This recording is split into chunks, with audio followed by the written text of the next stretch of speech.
आवेदक 11,234, केन अरनकार, पास। रूई ने यह बात सुनी जब उसने परीक्षा पास करने वाले पहले आवेदक को ध्यान से देखा और पास लेकर बाहर निकल गया। उसे आश्चर्य हुआ कि वह बच्चा छोटा था, लगभग उसके जितना ही छोटा। वाह, सोचिए कि मेरी उम्र का कोई बच्चा इस परीक्षा में पास हो जाएगा, रूई ने प्रभावित होकर कहा। उसने कतार छोटी होने तक अपनी बारी का इंतजार करने का फैसला किया और ज्यादातर आवेदक असफल हो गए। सोचना तो यह है कि पहले दौर में ही इतनी कड़ी परीक्षा होगी, रूई ने सोचा। हालांकि कुछ हद तक इसकी उम्मीद भी थी। औसतन हर साल 10 लाख से ज्यादा आवेदक प्रवेश परीक्षा के लिए आवेदन करते हैं, लेकिन केवल 16 संस्थान ऐसे हैं जिनकी क्षमता लगभग 1 या 2 हजार से ज्यादा नहीं होनी चाहिए। यदि पहले से मौजूद छात्रों को भी इसमें शामिल किया जाए तो स्वीकृति दर लगभग 1% होगी। इसका मतलब है कि परीक्षा के 3 चरणों में किसी तरह सभी आवेदकों में से 99% को कम करना था। इस शर्त को ध्यान में रखते हुए यह क्रूर फिल्टरिंग बहुत मायने रखती है। इसका यह भी अर्थ है कि प्रत्येक मार्शल आर्टिस्ट प्रभावी रूप से अपनी पीढ़ी का सबसे प्रतिभाशाली और साथ ही सबसे दृढ़ निश्चयी था।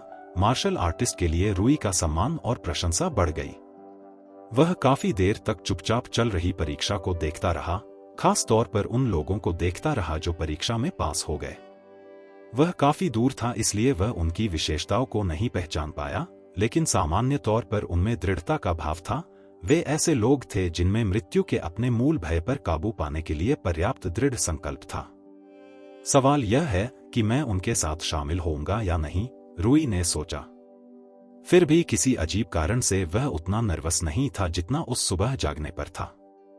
अजीब बात है, अनाथालय में मैं घबराई हुई थी, लेकिन अब मैं शांत महसूस कर रही हूं। क्या यह इसके विपरीत नहीं होना चाहिए? पहला राउंड जल्द ही समाप्त हो जाएगा। हम उन लोगों से आग्रह करते हैं जिन्होंने अभी तक राउंड में भाग नहीं लिया है कि वे समय सीमा समाप्त होने से पहले ऐसा कर लें। समय समाप्त होने के बाद आपको राउंड में भाग लेने की अनुमति नहीं दी जाएगी। इससे रूई को आगे बढ़ने का संकेत मिला। उसने देखा कि कई कतारें खाली थीं और सभी लोग निराश होकर चले गए थे। शायद ऐसा इसलिए है क्योंकि मैं जानता हूं। वह बेपरवाही से आगे बढ़ता गया, एक एक कदम सीढ़ियां चढ़ता गया, अपने प्रदर्शन का मूल्यांकन करने वाले सीनियर से नजरें मिलाते हुए। सीढ़ियों के ऊपर पहुंचने पर वह रुक गया। उसे लगा जैसे हवा उसकी त्वचा को चुभ रही है, उसे रुकने के लिए उकसा रही है। उसे लगा जैसे जमीन ऊपर की ओर झुकने लगी है, उसे प्रवेश से रोक रही है। उसे लगा जैसे दुनिया ने ही उसके आगे बढ़ने के रास्ते को रोक दिया है, जबकि सहज भय ने उसे पीछे धकेल दिया है। कितना भयानक एहसास! तो यह एक सीनियर की खून की प्यास है। यह उस आदमी से लाखों, अगर अरबों गुना ज्यादा डरावना है जिसने मुझे लगभग गला घोंटकर मार डाला था। उसने अपनी कांपती हुई उंगलियों को देखा। ऐसा लग रहा था जैसे उसका शरीर खुद ही उससे डरने लगा हो। उसने अपनी मुट्ठियां कस लीं, मानो उनमें साहस भरना चाहता हो, और फिर स्थिर गति से आगे बढ़ गया। शायद ऐसा इसलिए है क्योंकि मैं जानता हूं। वह सीनियर के पास पहुंचा कि यह मुझे रोकने के लिए पर्याप्त नहीं है। उसने सीनियर को चुनौती भरी निगाहों से देखा, जबकि उसका जबड़ा भी कांप रहा था। उसके पैर जेली में बदल रहे थे। उसके अंगों में ऐसा लग रहा था जैसे उनमें बिजली का करंट दौड़ रहा हो। लेकिन वह आगे बढ़ा, यहां तक कि डर से लड़ने के लिए उसने अपनी जीभ भी कुचल दी। मैं एक मार्शल आर्टिस्ट बनूंगा।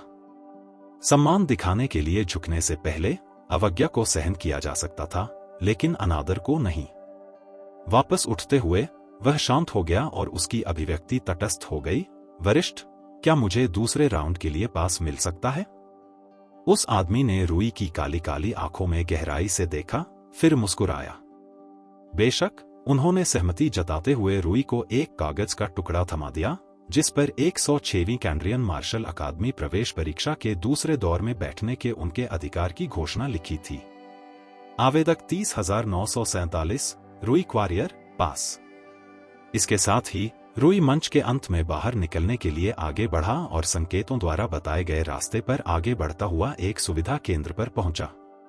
बेशक, इसके भीतर वे आवेदक थे जिन्होंने पहले दौर में सफलता प्राप्त की थी।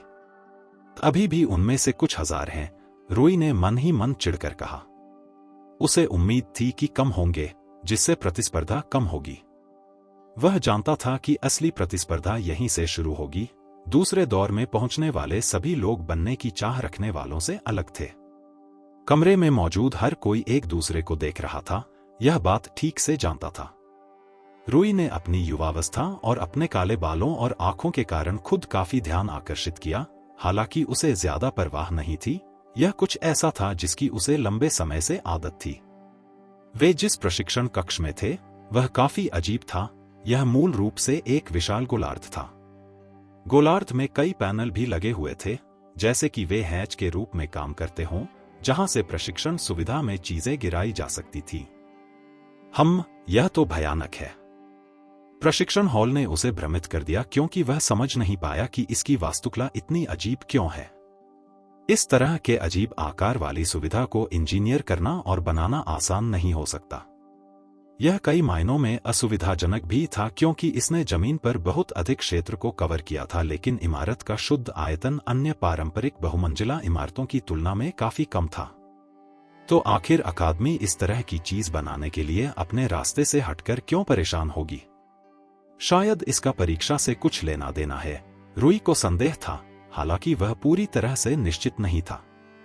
अगर ऐसा था तो वास्तुकला के लिए उसके पास कई संभावित कारण थे। अचानक रूई को एक परिचित दबाव महसूस हुआ, जिसने उसके विचारों को बाधित कर दिया। अपनी आंखों से पुष्टि करने से पहले ही उसे पता चल गया था कि वह कौन था। प्रवेश परीक्षा के पहले चरण में उत्तीर्ण होने पर बधाई, मास्टर अरोनियन ने आवेदकों की ओर चलते हुए कहा। यह तथ्य कि आप यहां मेरे सामने खड़े हैं, इस बात का प्रमाण है कि आप में से प्रत्येक के भीतर मार्शल आर्टिस्ट बनने की तीव्र इच्छा है। फिर भी यह पर्याप्त नहीं है। इच्छा शक्ति अकेले आपके भाग्य को नहीं बदल सकती। इसके लिए शक्ति की आवश्यकता होती है। आपको शक्ति की आवश्यकता है। आप में से प्रत्येक के लिए मेरा एकमात्र प्रश्न है। उनकी आंखें तीखी हो गईं। क्या आपके पास शक्ति है? उनकी आवाज ने उन पर दबाव डाला। उस प्रश्न का उत्तर परीक्षा का परिणाम तय करेगा।